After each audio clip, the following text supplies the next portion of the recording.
रसिक मुरारी जी के गुरुदेव धारंदा नामक स्थान में रहने लगे थे। वहां किसी भगत ने बहुत बानपुर नाम के गांव की जमीन उनके नाम कर दी थी संत सेवा के लिए। उन दिनों बानपुर में एक नया जो नवाब वो आया, वो बड़ा दुष्ट स्वभाव का था। उसने आकर देखा इतनी सुंदर लहलहाती अन्न की खेती और किसी की नहीं, किसकी है? बोले धारंदा में रहते हैं श्री श्यामानंद नाम के एक महात्मा, उनकी। वो दुष्ट तो था ही, आया आश्रम और बड़ा दुर्वचन बोला। नवाब था और आदेश कर लिया कि इनकी सारी संपत्ति अपहरण कर ली जाए, राज कब्जे में ले ली जाए। श्यामानंद जी ने विचार किया कि इस जमीन को कैसे छुड़ाया जाए, इससे तो बहुत से संतों का रोज भंडारा होता था। तो गुरु जी को अपने शिष्य की महिमा याद आई, रसिक मुरारी की। अब उसके यहां भेजा रसिक मुरारी जी को कि आप जाओ दुष्ट के पास। रसिक मुरारी जी जे भी चले तो उनके जो शिष्य जन थे उनको बड़ा भय हुआ। रसिक मुरारी जी के शिष्य जो थे वो नवाब की ही सेवा में कुछ पदरत थे, मुनीम जिसे कहते हैं, मुंशी मुनीम आदि पदों पे। उन्होंने देखा कि गुरुजी जा रहे हैं तो भारी अपमान कर देगा गुरुजी का, हो सकता है जान पर भी बात आ जाए, मरवा डाले। रसिक मुरारी जी को 3 दिन उन्होंने जबरदस्ती प्रेम से विवश करके अपने पास रखा। जब नवाब ने यह सुना कि 3 दिन तक हमारे भय से इन मुनीमों ने उनकी रक्षा की है रसिक मुरारी की, तो उन्होंने बुलाया उनको और कहा जाओ अपने गुरु को लिवा के लाओ, मैं देखता हूं कितना करामाती है वो। पालकी राजा की तरफ से रसिक मुरारी जी गुरुदेव के चरणों का ध्यान करके बैठ गए पालकी में। वो पहले से तैयारी की गई थी। हाथी को मदिरा पिलाकर मत वाले हाथी को बार बार वेद कर गुस्सा कर दिया गया था। कहार वहीं पालकी सामने ले गए जहां मत वाला हाथी आ रहा था, दहाड़ता हुआ चिघाड़ता हुआ। पालकी छोड़ी और भाग गए। हाथी के सामने कोई टिकना, पर आप बिल्कुल विचलित नहीं हुए। बड़ी चेहरे पर शांति है, कोई भय नहीं, मुस्कुराहट है। हाथी मतवाला चिघाड़ता हुआ आ रहा है, महावत बार बार अंकुश कर रहा है। नजदीक गए, ऐसे हाथ फेर दिया, कृष्ण कृष्ण कृष्ण बोलो, कृष्ण कृष्ण बोलो। और देखो तुम भगवान के अंश हो, तमोगुण स्वभाव धारण करके तुम हाथी योनि में हो। तुम्हारा हाथी स्वरूप नहीं, तुम तो भगवद अंश हो। ये क्रोध करना तुम्हें उचित नहीं है। ये तामसिक स्वभाव छोड़ो और कृष्ण बोलो, कृष्ण बोलो, कृष्ण बोलो। घुटने टेक दिए हाथी ने, मस्तक रख दिया रसिक मुरारी जी। और वो अपने महल की छज्जे से देख रहा था राजा बादशाह। देखते हैं ये मत वाला हाथी कैसे मारता है, ये जो आ रहे हैं इनके गुरु, देखते हैं इनमें क्या चमत्कार, क्या सामर्थ्य, आज हाथी के पैरों तले कुचलाकर इनको मार डालेंगे। रसिक मुरारी जी ने कहा कृष्ण कृष्ण कहो, कृष्ण कृष्ण कहो। घुटने टेक दिए हाथी ने, मस्तक रख दिया, ये है। और धीरे शब्दों में कहा तुम हाथी नहीं हो, तुम भगवान के अंश हो, भगवान के दास हो। तुम्हें तमोगुणी स्वभाव उचित नहीं है, तुम अपने स्वरूप में आओ। हाथी को उपदेश दिया तो हाथी घुटले टेक दिया। और केवल घुटले ही नहीं, रसिक मुरारी जी के चरणों में सर रख दिया उस मत वाले हाथी ने, और अश्रु प्रवाह करने लगा। अत्यंत प्रेम से ऐसे दुलार कर रहे रसिक मुरारी, और चरणों में ऐसे मस्तक रखे अश्रु प्रवाह कर रहा है। तब आपने भक्ति का उसके हृदय में दान किया। और संतों के पास तुलसी की माला रहती है, तत्काल बड़ी माला जो 108 वाली गले में ऐसे बांधी, मानो शिष्य बना दिया। कान में भगवान नाम दिया, गले में माला बांध दी और कहा सुनो तुम्हारा नाम गोपाल दास है आज से। मतवाले हाथी को चेला बना लिया।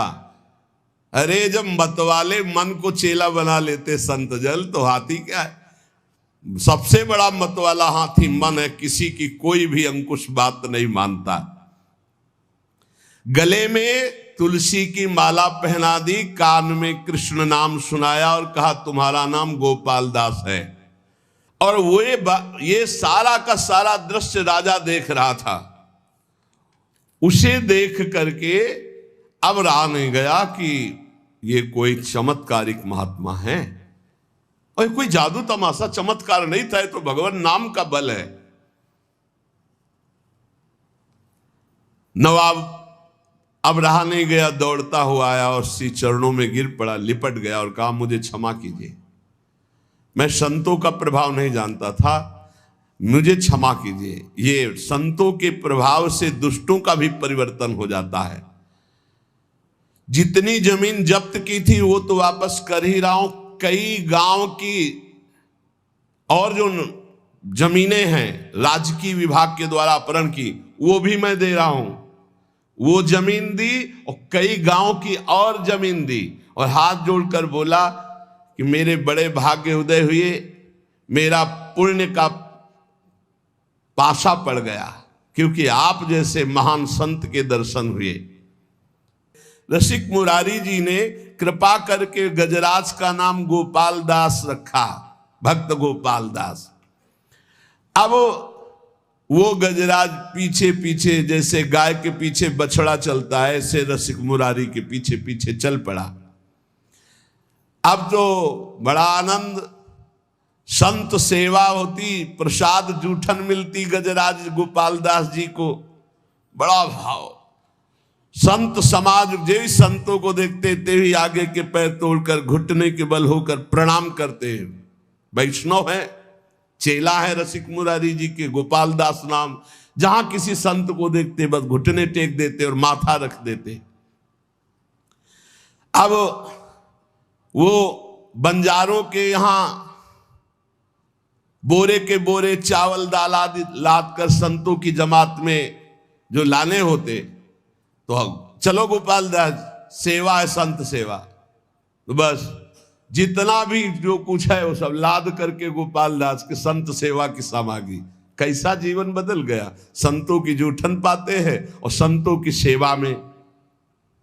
एक बार सभी बंजारे मिलकर गोपाल दास जी के गुरुदेव श्री रसिक मुरारी के स्थान पर आकर कहा, ये गोपाल दास जी हमारा माल छान जाते हैं, अब लाना एक बोरा है तो एक बोरा वहीं साफ कर दिया, उठाया और सब पा गए और एक बोरा लाद करके ले आए, तो बोले घाटा तो हमारा हो ही जाता है।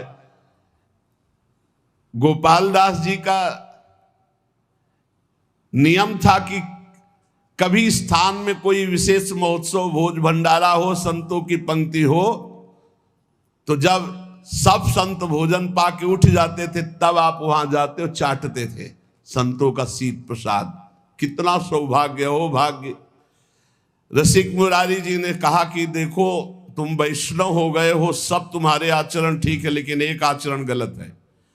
तुम जो वहां लेने जाते हो उतने लिया करो, तुम ज्यादा दूसरा बोरा का अन्न क्यों खा जाते हो? और एक तो अमनिया है, वैष्णव को अमनिया नहीं खाना चाहिए। तुमको आज से अमनिया नहीं खाना और ऐसे नहीं लेना, जब तक मिले ना प्रसाद तब तक नहीं पाना। गोपाल दास जी ने उसकी समझ में आ गया। श्री रसिक मुरारी जी ने कहा, बेटा जबरदस्ती कुछ भी खाना है पाप है। वैष्णव का ऐसा नहीं संस्कार होता है कि किसी के खेत में गए हो, किसी की दुकान से सामान, ऐसा नहीं। गोपाल दास जी ने घुटने टेक करके ऐसे गलती मानी कि मानो क्षमा कीजिए गुरुदेव, आगे से कभी ऐसी गलती नहीं होगी। अब तो संत सेवा में और भगवत उच्छिष्टामृत में बड़ी रति हो गई गोपाल दास जी की, जो हाथी गजराज थे। सब संत इनको खूब दुलार करते।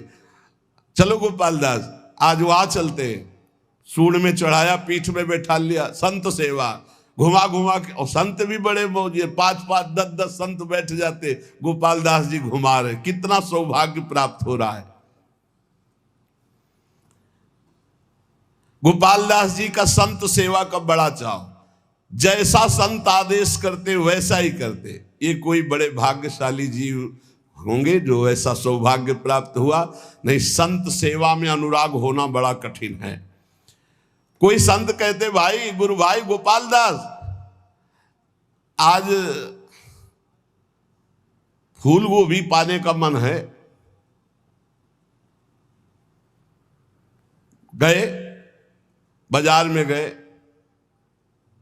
फूल गोभी की तरफ सूंड करते ऐसे, और जब उसकी तरफ देखते तो चाहे श्रद्धा हो चाहे ना हो, बड़ा तिलक लगा रहता था, कंठी बंधी हुई, और जो एक फूल गोभी देता फौरन अपने पास रख लेते, खाते नहीं। जो संत कहते वो मांग के लाते भिक्षा की तरह। दुकान में खड़े हो गए, अमुक सामान की तरफ सूंड करते, तो उसकी हिम्मतें डोल जाती अपने आप, तो उनको जो देते वो ला के संतों को पवाते। यदि कोई जरा सा आनाकानी करता तो जो ही हुंकार मार के सूंड ऐसे करते तो हाथ जोड़ के खड़ा हो जाता, सामान ला के संतों को पवा। हाँ, सूंड फुंकार करके फटकार दे देते, डर जाता। कभी गोपाल दास जी से जैसे संत कहते कि हमारा चला फट गया है, लंगोटी कमजोर हो गई, जाते कपड़े की दुकान में सूंड रखते मार्किन में। वो बेचारा कितना दें अब हम, कितना आपको दे, सूंड से ऐसे कह के पूरा बंडल उठाते पीठ में रख करके चले। रसिक मुरारी जी हिसाब पहुंचाते थे और गोपाल दास जी माल लाते थे। हर संत की सेवा। सर्दी का समय है, गोपाल दास जी अपने आप चले गए किसी कंबल की दुकान में, बंडल का बंडल उठाया, पीठ में रखा, संतों के पास ले आते। जब रसिक मुरारी जी को पता चलता तो भेंट पहुंचा देते थे। ऐसे कोई संत जो कहता हो, खूब प्रसन्नता से गोपाल दास जी कहते, तो संत भी खूब प्रसाद परोसवाते और थोड़ा पाके सब गोपाल दास जी को पवाते। ऐसे दुलार होने लगा। देखो कितना सौभाग्य संतों का उच्छिष्ट मिलता। गोपाल दास जी के साथ बहुत से संतों की जमात थी, जिधर जाते उधर लोग दौड़ उठते। पहला चमत्कार है कि हाथी चेला है रसिक मुरारी जी का, संत सेवा में रहता है। बहुत लोग सीधा सामान सब देते, अपने पीठ पर लाद लेते। दर्शन की भीड़ लग जाती लोगों की। चारों दिशाओं में आश्चर्यजनक चर्चा चली कि गोपाल दास जी एक वैष्णव है और संत सेवा में रहते। गजराज बंगाल का सूबेदार, उसको जब पता चला ऐसा चमत्कारी आज्ञाकारी हाथी है, तो उन्होंने पकड़वाने के लिए आदमी नियुक्त किए। पर जो नजदीक आता तो अपने स्वरूप में आकर के दंड दे देते, सूंड में फंसा के दूर पटक देते। जान से तो नहीं मारते, पर किसी काम का भी नहीं रखते। गोपाल दास जी, हाँ, तो जिन मुँह मारा तिन मैं मारे, ये सिद्धांत है, सेल्फ डिफेंस। हाँ, तो सेल्फ डिफेंस में गोपाल दास जी जितने आते उनको। अब जो सैनिक आए थे वो वापस चले गए लद लुद के, बोले महाराज वो हाथी पकड़ में आने वाला नहीं है, भागवतिक शक्ति से संपन्न। बहुत स्वर्ण मुद्रा पुरस्कार में रखी गई कि ऐसा हाथी बंदी बनाकर हमारे पास लाया जाए। तब उनमें से एक के दिमाग में आया कि साधुओं को नहीं मारता है, आसपास टहलते रहते। तो एक दुष्ट साधु वेश में, वो केवल साधु वेश बनाया गोपाल दास जी को पकड़ने के लिए। दुष्ट था, छलिया कपटी पाखंडी। वो वेश साधु का बनाकर गोपाल दास जी के सामने आया। गोपाल दास जी ने घुटने टेक दिए। ये वेशधारी के सामने ये देखो कितना बड़ा प्रभाव। अब उसने गोपाल दास जी जब घुटने टेक दिए, तत्काल उसने बंदी बनवा लिया आदमी उनके थप, और गोपाल दास जी को ले गया। वहां जब ले गया तो जल और भोजन आदि अर्पित किया। एकदम नहीं खाया, क्योंकि संतों का जूठन, भगवान का प्रसाद पाने का गुरुजी ने नियम दिया है। कई दिन हो गए न अन्न लिया न जल लिया, क्योंकि प्रसादी नहीं है वहां। सूबेदार के कहने पर बिल्कुल ना अन्न न जल, कुछ भी जब नहीं खाया तो सलाह ली कि क्या है, तो उनका शायद ये भगत है, इसको गंगा जी में ले जाया जाए तो शायद गंगा जल पान कर ले, नहीं तो ऐसे तो प्राण निकल जाएंगे, काफी दिन हो गए कुछ खाया पिया नहीं। तो जे ही गंगा जी ले गए तो गंगा की जलधारा में खड़े हुए गुरुदेव का ध्यान किया, अपने शरीर को छोड़ दिया। ये गंगा जी में जाकर देखो क्या सदगति हुई।